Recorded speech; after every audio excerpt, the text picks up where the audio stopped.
Welcome into the Hustle, episode 2, season 2. I am Drew Martin, joined by three of my best friends out there, Chris Thurston, Adam Trigger, Kelly Stewart. We are bringing you week 1 college football, week 0 recap going around the horn here. We got Chris Thurston. Check him out on Twitter as well. CTBets16. Welcome in, buddy. How you feeling? Drew Martin Bets, it's like Christmas Eve, right? Tomorrow, Thursday, 6 p.m., the marathon starts. We get it from tomorrow night, 6 p.m. until all through the holiday weekend, through Labor Day.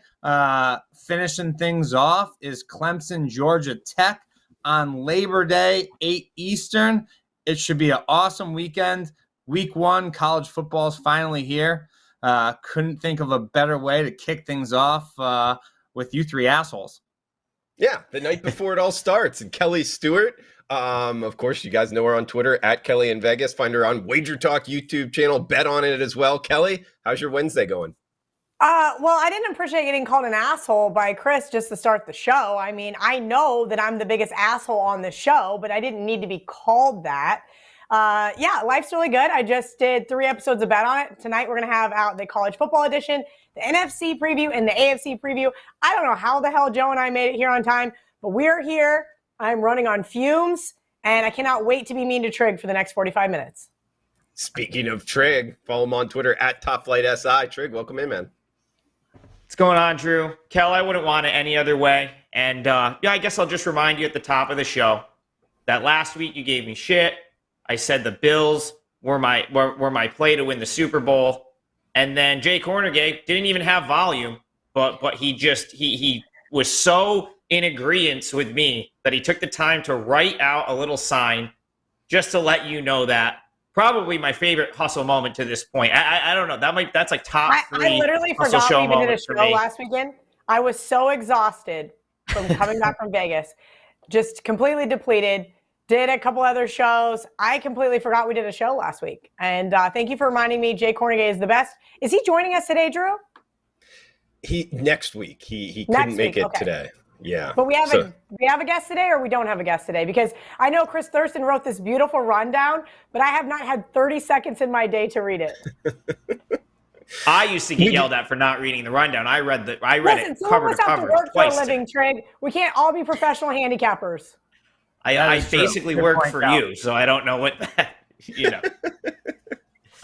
And let me take this chance as a little bit of banter before we get into the games to remind you, we are brought to you by Viva Tequila Seltzer. Check it out, vivatequilaseltzer.com. If you use the coupon code HUSTLE at checkout, it takes 10% off your order. I recommend getting a bunch of them, guys. You got to pay for shipping and handling, so might as well just order as many cans as possible. vivatequilaseltzer.com, coupon code HUSTLE at checkout. Also here, we heard you like tequila, but if you tried a tequila seltzer, look, it's available in 4 deliciously drinkable flavors, including elderberry, huckleberry, watermelon, and grapefruit, each flavor complemented by a light tequila taste and a touch of carbonation, 4.5% ABV, served best cold on ice. Guys, if you're going to pour a shot of tequila in it, I recommend elderberry. It kind of hides that sharp taste of tequila. So if you want a loaded tequila, that's the one I would point you towards. Which flavor were you drinking when we were in New York, Trig, where I just stole the bottle of Pink Whitney from whoever and just dumped it right into your Viva? That was huckleberry, and that actually was pretty good. That was a solid mixture because it makes sense, right? It's like blueberry, because huckleberry is like a version of blueberry, I think. But my number one Viva flavor, by the way. I think it's the best by far. I don't know how anyone would argue with that, but the Pink Whitney's a berry, so you got 2 berries going at it. It was great. I drank a couple of those. I like it. I'm working on the Paloma version. I know we have a classic mixologist that does all of the Viva seltzers, but I'm sick of waiting. I asked for it. They gave me a couple other flavors. I'm like, you know what? I'll just do it myself. So next week, I'm going to have a Viva Paloma, and I'm going to teach you guys how to make it on the show. Wow. I used to be a bartender. Right. I don't know if you knew that, CT Bets. I used to be a bartender. It's kind of really funny that people used to make fun of me for that, but it was an awesome job. And I'm fucking really good at it.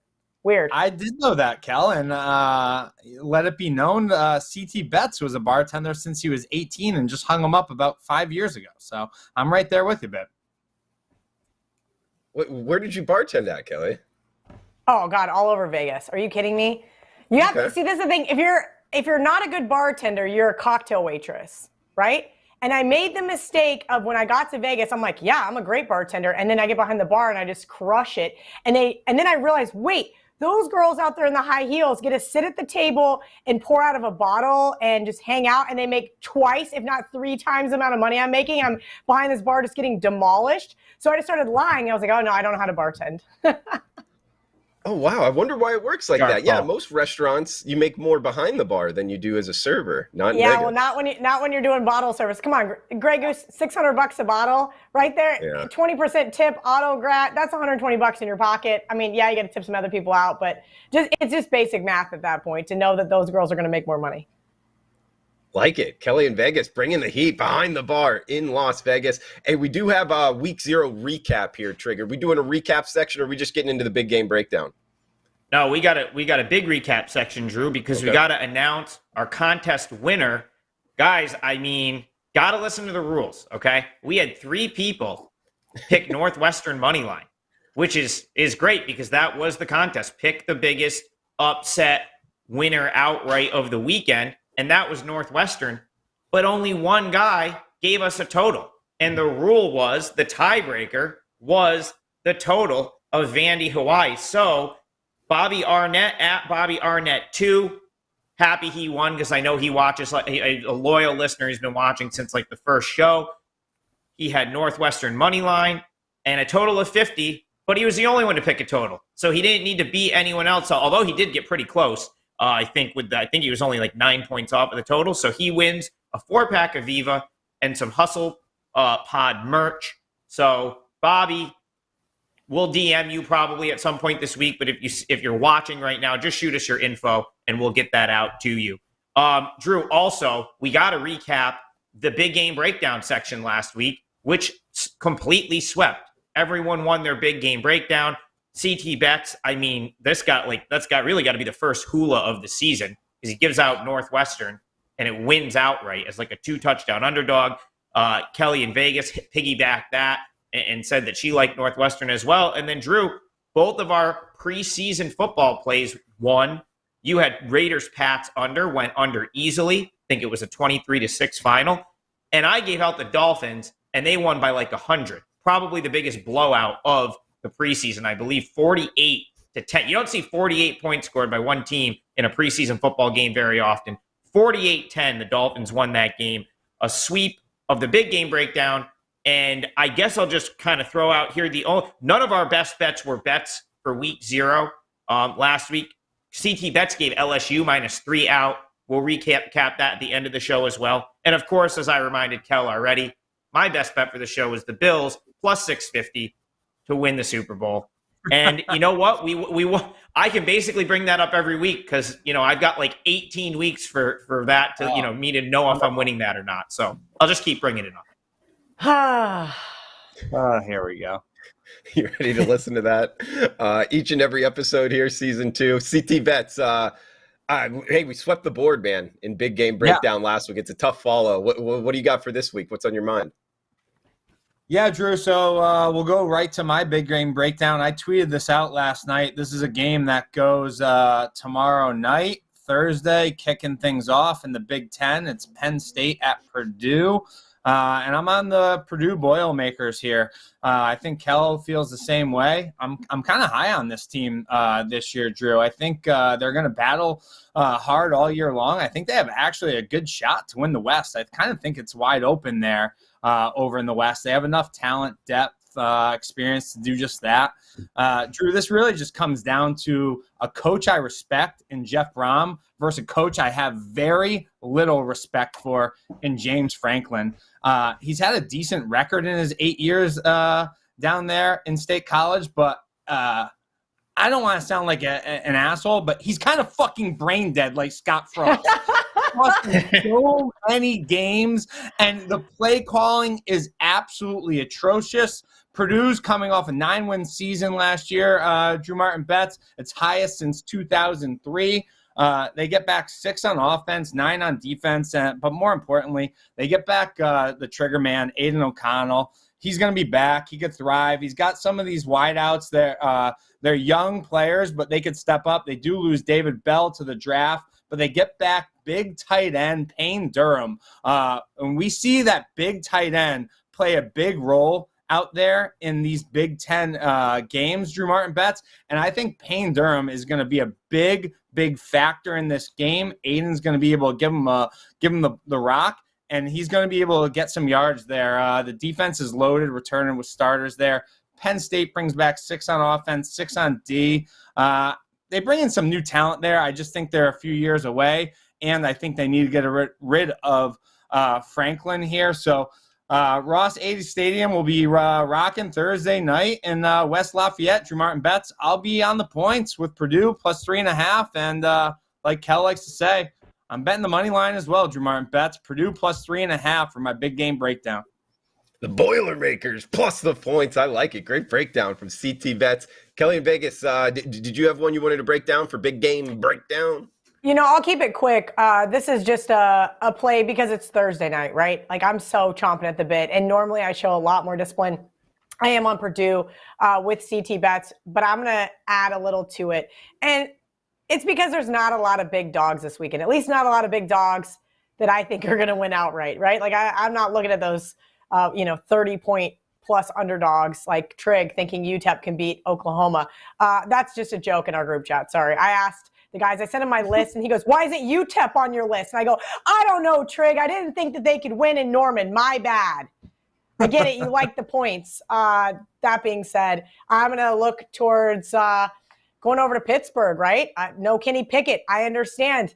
Guess who is their new quarterback? Kedon Slovis, okay? He should be okay because he's got a ton of experience because he was with the USC Trojans. USC. And guess what? That doesn't mean shit to me. I think that this offense is going to be really hurting without Kenny Pickett, their leader. And I do believe that they're just a little overvalued here. Now, I understand picking 7.5 versus the money line is a significant difference here, but I do think that this is worth a little bit of a sprinkle. Neil Brown has been an excellent road underdog. Let me pull it up because I don't want to fuck up our good friend Mark's stat here. Mark Lawrence, if you guys haven't met him, I got to finally meet him in person at the WagerTalk meet and greet in Vegas. He and I are like kindred spirits. If he was like, 40 years younger, he would probably be my husband, and we would just find all of the underdogs. We would just sit there on our couch all day, and we'd bet every underdog on the fucking board because that's what he and I are looking for. Coach Brown, 14-7-2 against the spread as a road dog.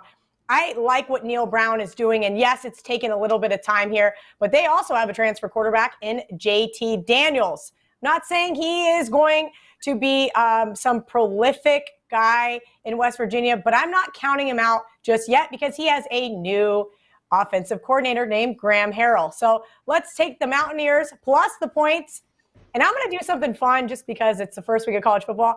I'm going to take that Purdue money line, and I'm going to put them together with that West Virginia money line. Just a little baby parlay for Thursday night, just for fun. See if we can't, catch lightning in the bottle early.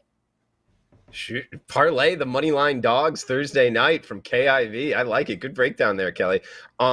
Speaking of Drew, underdogs, yeah. Drew, can I just jump in for a second? Sorry, I didn't mean to cut you off. I just wanted to jump in and say, I love Kel's breakdown there because everybody I've talked to in the entire world, the entire gambling community is so high on Pitt. It doesn't make sense to me. I couldn't agree more with her. I haven't got to the window yet on West Va, but I lean West Va. I think West Va is going to be not the best team this year in the Big 12. I think they're going to be average at best, but I think in the backyard brawl, they can make this a game. So, Kel, I just wanted to point out to you, I think that was a great breakdown because everybody I talked to is all over Pitt, and Mark Whipple's gone as well, offensive coordinator. Kenny Pickett. Very good point. Addison's, he's off to USC. So where are they getting the offense from, Kel? I just wanted to give you some kudos because I'm with you on that one as well. Yeah, I think this is going to be a fun start to the year, Drew Martin Betts. And even if they can't win, this is an old school rivalry, right? These teams hate each other. And you want to give me touch on it? I'm not going to sit here and say that West Virginia is the better defense plus the points, But I do think that they have a solid defense. Their secondary kind of gives me a little bit of question marks, but hopefully they've worked out some of those issues during the offseason, come out playing strong Thursday night under the lights in Pitt. Kelly, I love the breakdown as well. And I also want to bring up, looking at the WagerTalk live odds screen, guys, which is, by the way, the best free live odds out there, wagertalk.com live odds tab. It was as high as 8. Now it's back down to 7 flat at most shops. So we have seen buyback there on the Mountaineers, which I think is important. Kelly, the one thing I'm worried about with West Virginia, because I like them too. I was even talking with John Murray about it at the meet and greet. You brought up Neil Brown. I mean, what he was able to do in the Sun Belt Conference was awesome to get this job. I think he's got the program headed in the right direction. JT Daniels, we'll see how it goes. You touched on that. What I worry about is, like CT Bet said, everybody on Pittsburgh, I don't worry about that as much. But the reason that I've heard is their defensive and offensive lines are that good. And coming into week 1, seeing West Virginia for the first time, this is almost one of those, I'd like to see like a drive from each team. And is West Virginia really getting pushed around? Because then I don't like it as much. But if they're going toe to toe with Pitt in the trenches, I'll take a touchdown all day, KIV. I like that, Drew. Maybe a little live bet action, and we'll see how it goes. I just was looking just because I was curious. Doing a show with Joe Ranieri now makes me look at first halves a significant amount more. I do think that, again, these two teams hate each other, and I expect this to be a knockout, drag out. And by all means, Pitt could pull away there at the end. West Virginia first half, 5.5. Yeah. Very, very, very interesting. Drew mentioned this one opened significantly higher. It's been bet down and then got bet back up. I saw 7s earlier in the week, then 7.5. Drew was right. We hit an 8. And now we're starting to see 7s. There is still 7.5s available. So make sure you guys always get the best of the number. That's what we'd like to talk about as well here on the show. Help you make better bets. Absolutely. Well said, Kelly. And these two teams are close. One of the better rivalry names, too, the Backyard Brawl. Should be a lot of West Virginia fans there in Pittsburgh. Trig, did you have a big game breakdown you want to bring up, man? We're looking to sweep the board again. Yeah, Drew, I don't disagree with those two. But I'm going to go to Saturday. And I'm going to go to Boone, North Carolina, Drew, for what I consider to be a pretty big big game.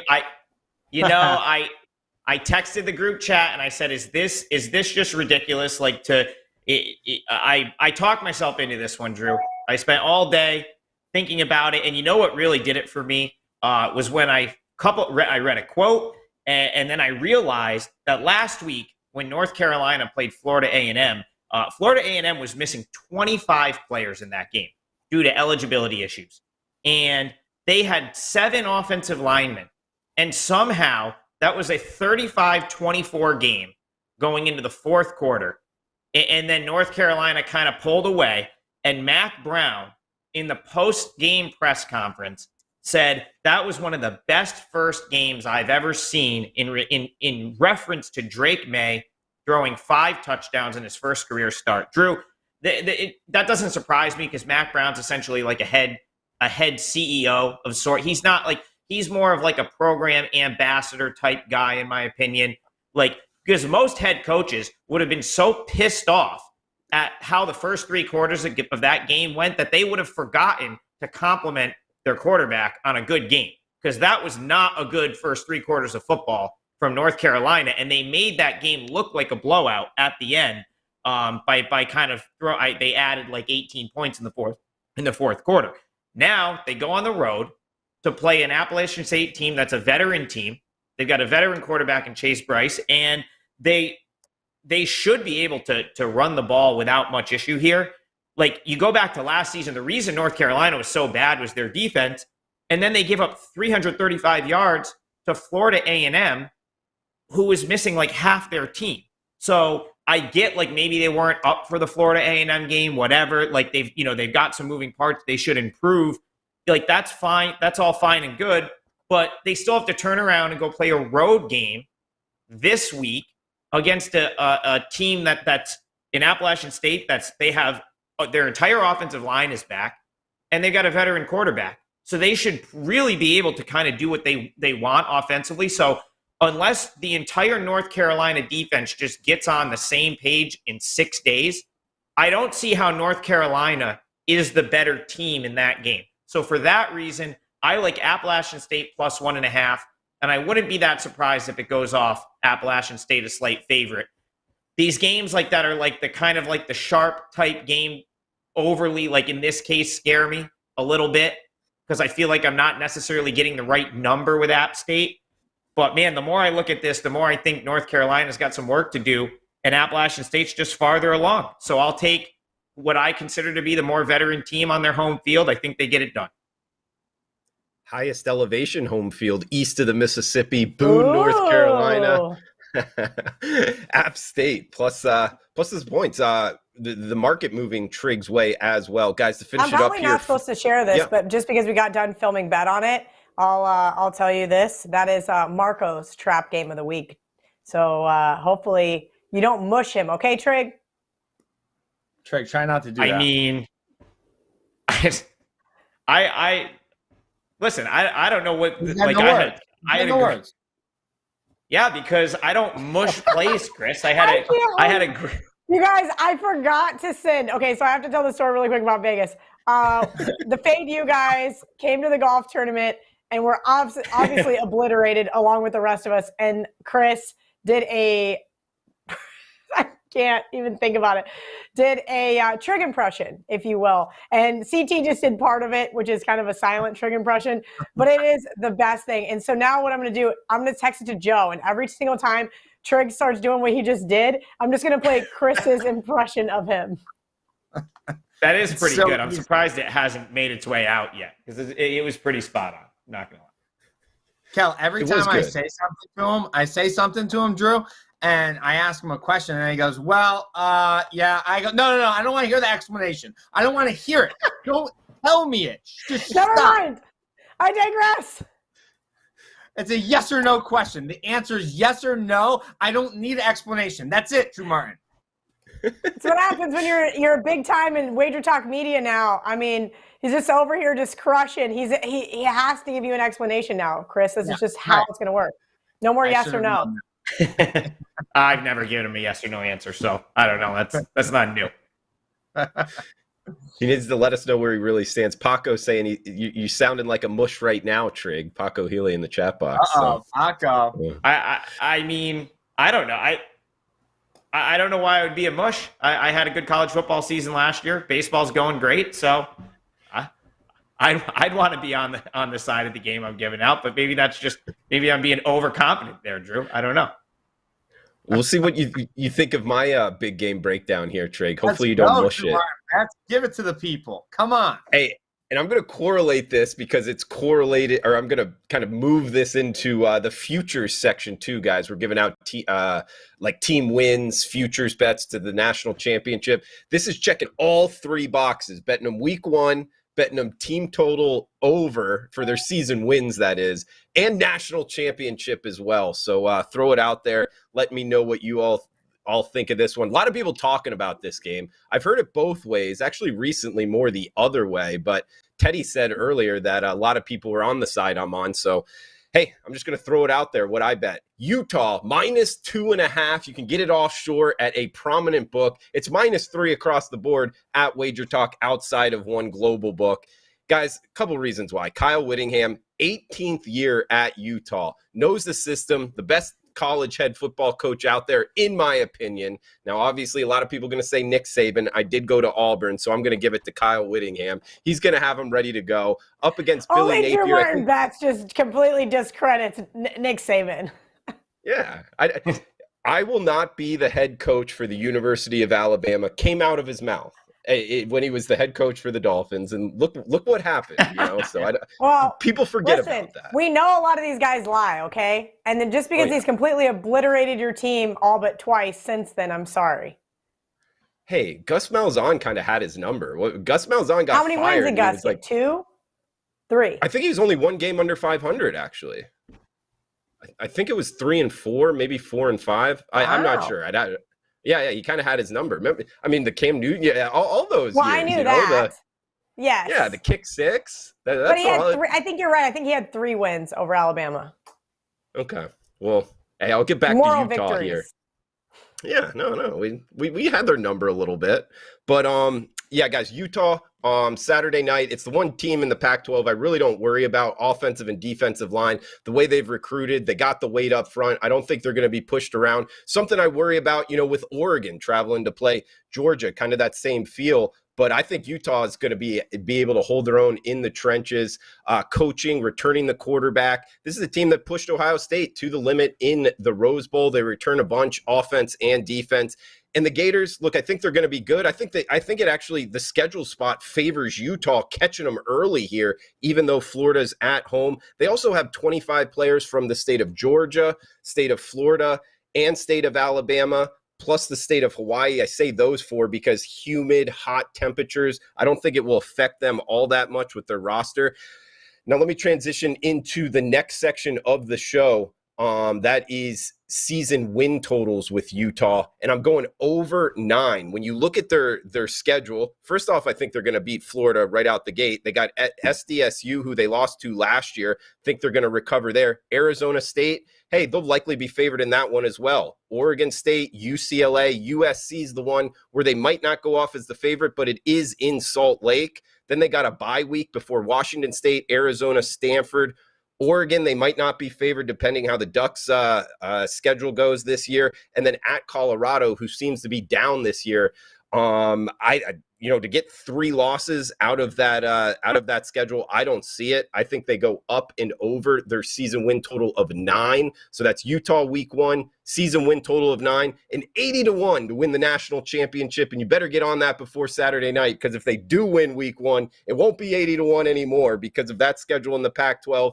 And guess what? If they do win the Pac-12, go undefeated, they're going to be into the Final Four there, and they won't be anywhere near 80-1 at that point. You can hedge out if you want, even though hedging is kind of for gardeners only, in my opinion. Still, Utah, the Utes, that's the way I'm going. CT Bets, what do you think of my Utah, and what do you got for future season win totals, buddy? Drew, I mean, I don't really mind it. A lot of people I've talked to are really high on that Utah team. As everybody knows, I'm on Oregon. I'm not crazy about the Pac-12 in general. I think it's kind of a toss-up. I think it could be, like Trigg said this morning, I think it could be USC. I think it could be Oregon. And I think it could be Utah. I think those are the 3 contenders there, Drew Martin Betts. So not ruling anybody out. You're one of my good friends, so I'll be rooting for Oregon to win it and then Utah to come in second. That being said, I gave out all my futures last week on this show, but Kel wanted to do a little NFL, I believe, this week. So I'll just give a little brief synopsis here on my biggest NFL future. I've been talking about it all summer on your show on Sports Grid TV, Drew Martin Betts, when you've had me on Sunday nights. And I got a good number here. It's the Ravens over 9.5, minus 110 to get the job done here. I also bet them 22-1 to win the Super Bowl. This Ravens team, they won 8 games last year with all the injuries they had. Drew Martin Betts, literally every member of their secondary was out. They lost their best corner, Marcus Peters, before the season even started. He'll be back. Both running backs, they were out. J.K. and Gus Edwards, they'll be back here. This team prides themselves on running the football. They'll be able to run it into the ground here. Bengals, I think Super Bowl hangover a little bit here. I'm not high on this Bengals team this year. Did I mention that Lamar Jackson will be back and healthy? Justin Tucker, best kicker in the league.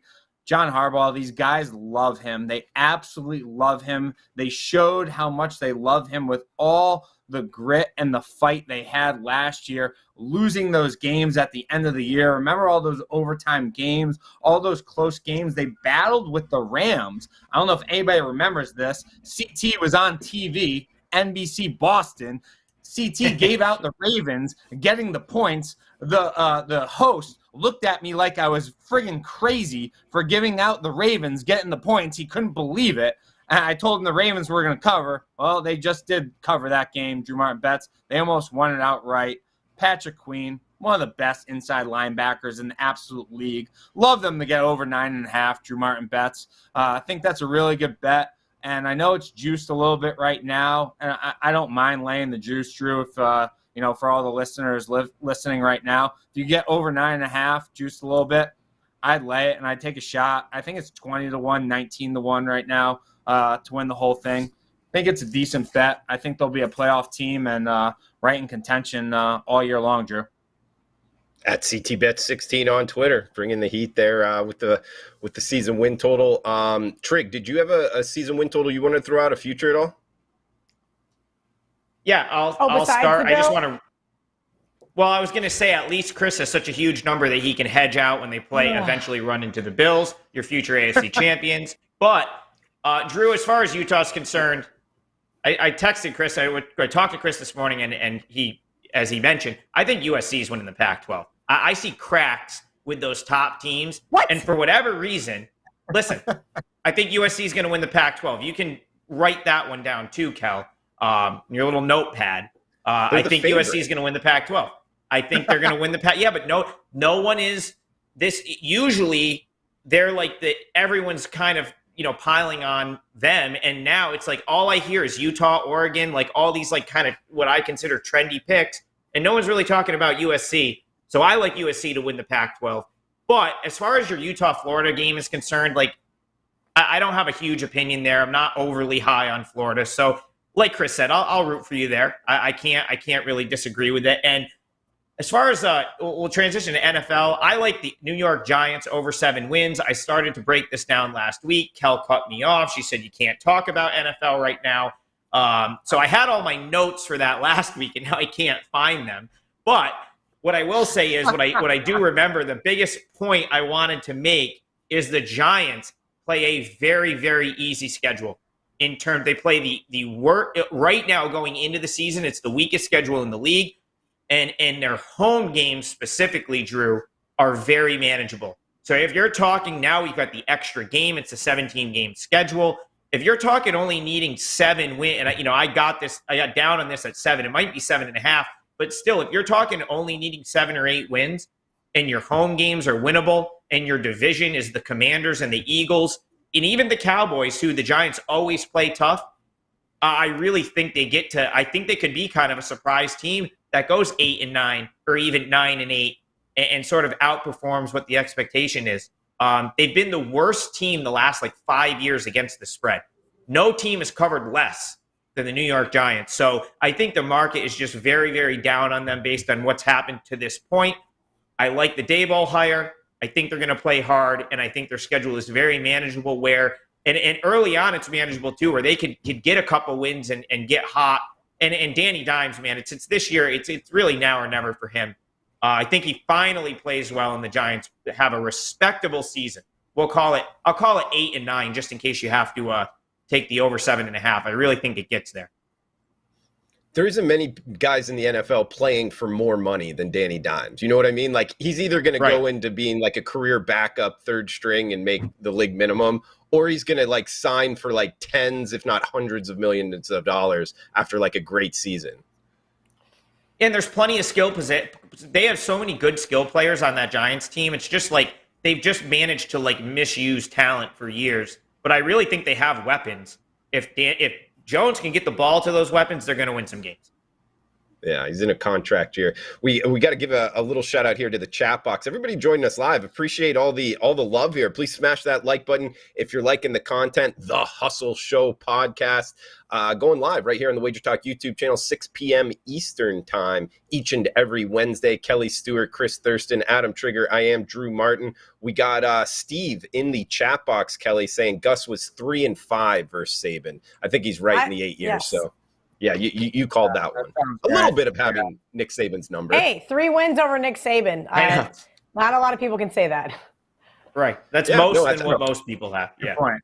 Yeah. I think it is the most. I mean, is there another coach out there that's beaten Nick Saban more? I doubt it. I probably doubt it as well. No. Yeah, I mean, no, Dabo hasn't played him enough. I mean, it'd have to be an SEC West coach, and nobody stays in the SEC West long enough. They all get fired. There's no one. There's no one. Yeah. So, did Jimbo Fisher ever beat him at FSU? Did FSU ever beat Alabama ever? I can't remember. No. Was that a national championship with Jameis? Who did Jameis play in the national? Auburn. They there you go. Auburn. Sorry, Drew. Yeah. Sorry, Drew Martin Betts. I knew it was an SEC team. Sorry. Kel, Yeah. they beat Cam Newton and Auburn. That's right. They did. How wild is that? No, see, we've made it to the national championship so many times there, CT Bets. Cam Newton was in 2010. We beat Oregon in Arizona. In 2013, I remember that. 2013, I was in Lake Tahoe for that national championship game, sitting at a very dumpy sports book, loving life. Okay. So you bet a little War Eagle, huh? A little bit, just a tiny bit. Yeah, maybe the You best. are right, Drew. I'm sorry. I was mistaken. You are correct. No, a lot of people do that. In 2013, we made that run where we lost to LSU and then won all the games and played FSU. Right. There was a critical pass interference call that Auburn fans will remember towards the end of the game. And okay, Drew Martin Betts. You sound like me from like 1998. Kelly, what do we got for season win totals? Any futures you want to throw out there? Yeah, I've got quite a few, but you're going to have to watch some other shows to get them. So if you want my best futures bet, you have to go watch the NFC version of Bet On It or Money Shots. I already gave it out weeks ago along with this one as well. I'll give out this one just because I just put it on my Instagram. Not TikTok yet, but it will be up there soon. Don't you worry. I did a Fantasy Football Factory with Mincy and Che, and they thought I was an absolute and utter crazy person for this. And then I just did the NFC preview show, where at least Marco D'Angelo agreed with me. Joe Ranieri and I butted a little heads. He said it's Aaron Rodgers' division until he says otherwise. And I love Aaron Rodgers, full disclosure. Big Aaron Rodgers fan. And I know that he has no weapons, but he hasn't had any weapons. Well, he had Devontae Adams, but since Jordy Nelson left, let's be honest, he had a very nice security blanket with Jordy. And after that, things kind of started to go a little bit downhill. They finally fired Mike McCarthy.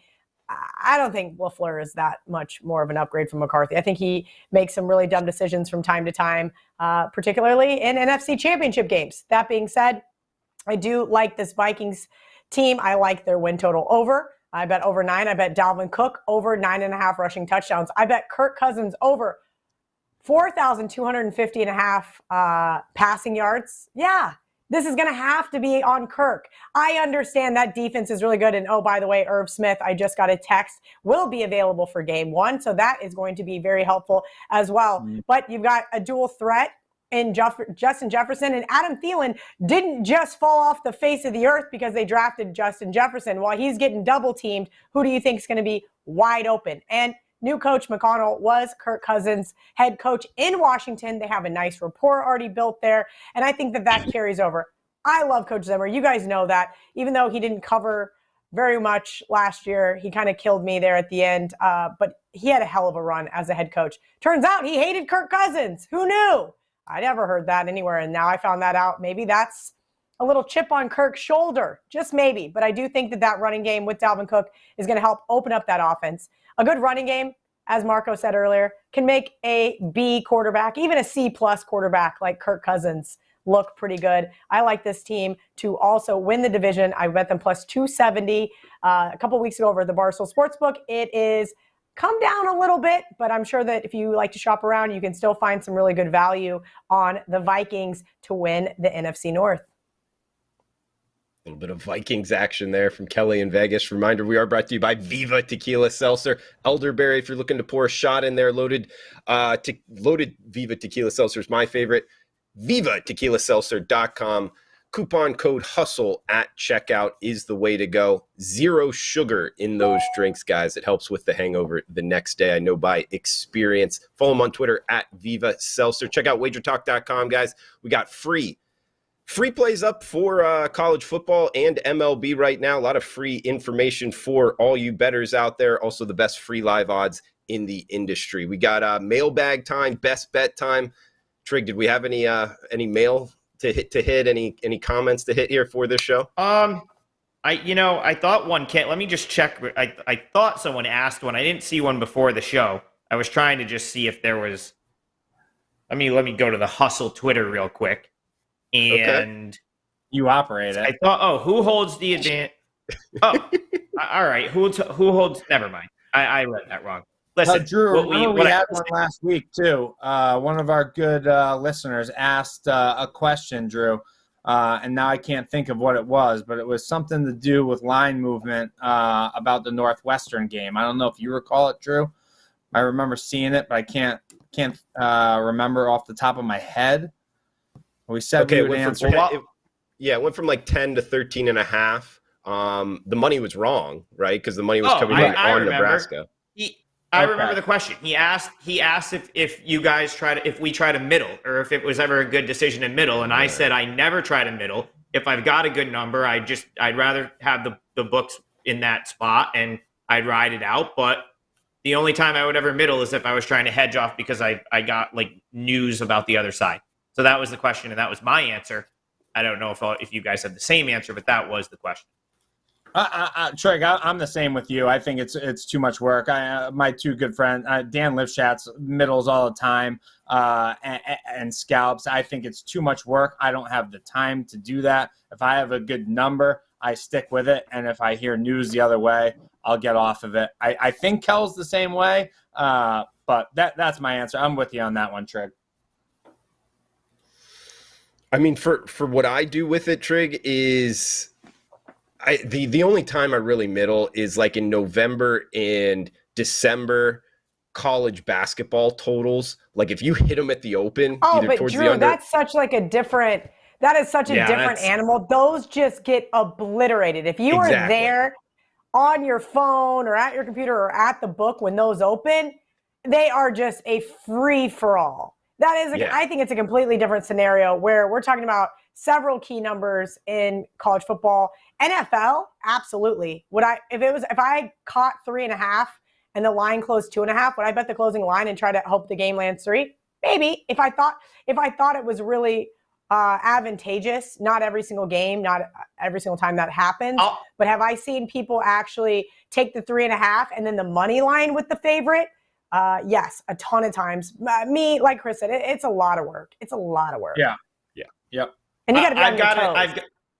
I've got the one time you might do it would be like, so if you like to bet teasers in the NFL and you like to just tease numbers and you do it early in the week before those lines move, like a lot of times on the day of the game, I'll fire teasers and then I'll just come back and bet the other side because I don't really That's like, not a I middle, was putting Trig. I hate to break it to you. That's why not is it not a middle? Why is it not a middle? It's just how is that not a middle? If you hit, I'm saying if you hit the first leg of the teaser and you end up with a teaser leg that isn't like what you want. That's called hedging. How is that hedging? And you hit one leg already, and there's another leg, and you're like, screw it, I'm going to try to middle the second game that I have a teaser leg, and now either the points or the money line. That's not a true literal definition of a middle. That's literally that's another. You're trying to fall within the middle. You're trying to win 2 bets. I understand, but my God, Trig. Oh, okay. Still a middle. It's just a bigger middle. Okay. Still a middle. Okay. Here we go. We need the definitions for betting literature out here and get this. If it's still a middle, I don't know. That's a tough one. Let us know what you guys think in the chat box. Reply below on the WagerTalk YouTube channel. Is that really a middle? To tell you the truth, I'm not sure. CT Bets, where do you stand? I don't know. Kel, correct me if I'm wrong. I think this is a good example of it, right? So this weekend is a big marquee game. Notre Dame at Ohio State. I have a really good number. I bet it months ago. I have Ohio State minus 14. I know our producer, Joe Ranieri, will agree with me. A middle would be if it, 17 and a half. I'm looking at the WagerTalk odds board right now. A middle would be if I took Notre Dame plus 17 or plus 17 and a half and try and hit it right there on the head, right? Which I'm not going to do because I actually like Ohio State to win by 21 plus. So that's not what I'm going to do. But Kel, did I do a better job of explaining what a middle would be than Trig did? Yeah.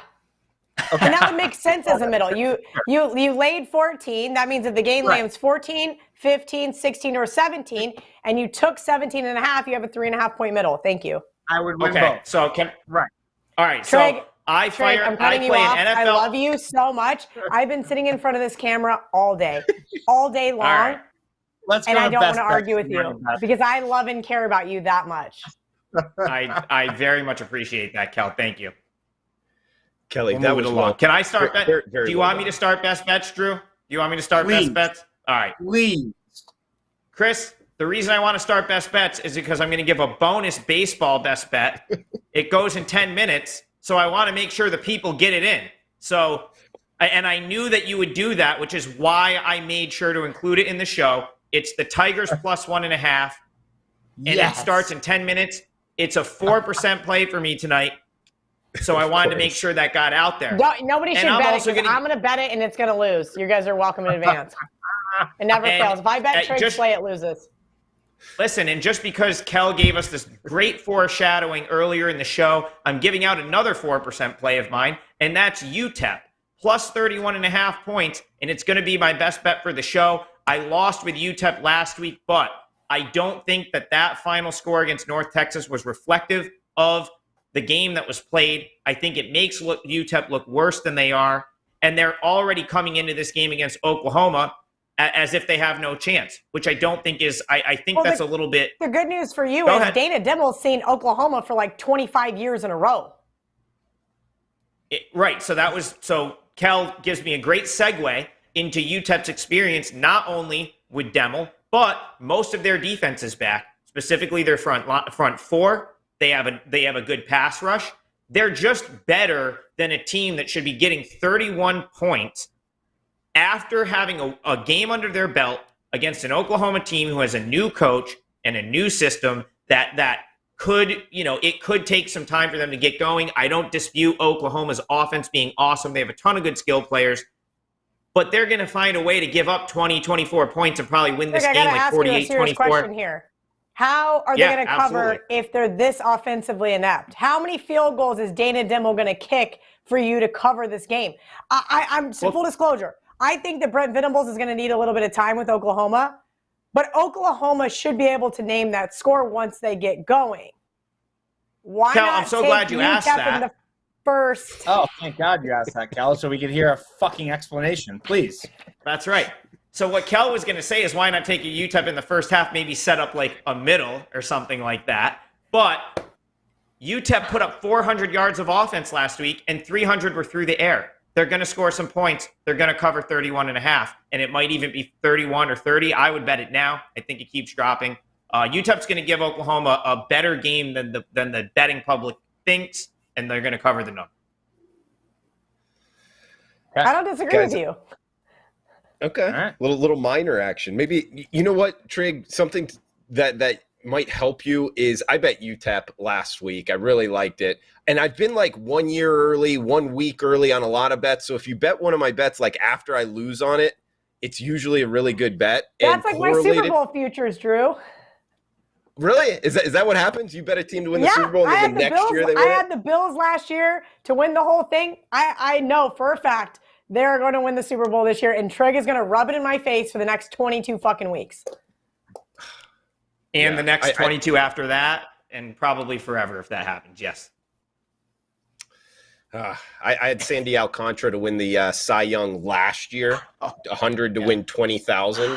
And sure enough, he's leading it here in the month of August in the NL. So it's just the way it goes, guys. It's the way it goes in this business. But I'll follow up that best bet real quickly. UTEP, it's correlated with it. I say it's correlated because they played North Texas last week and really got, like Kelly said, offensively inept. I'm thinking that my read on UTEP wasn't all that bad. At least I'm being hopeful that it wasn't. And I'm going to parlay that into North Texas against SMU back in the Mean Green, thinking the Mean Green just snuck up on UTEP last week. So kind of ride that wave into this week. They're catching big points here, as high as 12 against SMU. So I'm going North Texas, Mean Green, plus 12 against Southern Methodist on Saturday. That will be my best bet for the hustle. Kelly, did you have a best bet and any final thoughts here before we shut it down? So I'm debating. So on Wednesdays, I do bet on it. And last year I gave out the same best bet. And I don't know if this is a different audience. And I also don't want to confuse people. So I should probably just stick with it.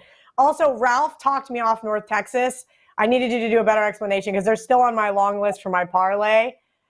But Ralph scared me about teams that already had a game under their belts, amongst a couple other things. But that being said, I'm with you on North Texas. I'm going to take Cincinnati here. And am going to get some shit for it because I just did a show with Megan and Mincy, and he brought this game up, and I said, I'm not really that high on Cincinnati this year. I really like what Sam Pittman has done in Arkansas. I mean, he took this team from absolute shambles, and he's made them a respectable program again. Can they follow up with that? I don't know, especially because Cincinnati lost so many guys, including Desmond Ryder, Jerome Ford, Alec Pierce.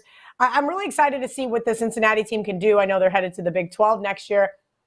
But I think what we're going to see more importantly is some regression.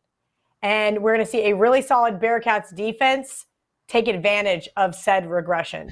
This is, again, an Arkansas team that I don't want to sit here and bash, but I think that they really over-exceeded last year. They kind of remind me of the Bengals. And whether or not the Bengals can repeat at least a Super Bowl appearance is going to be really interesting.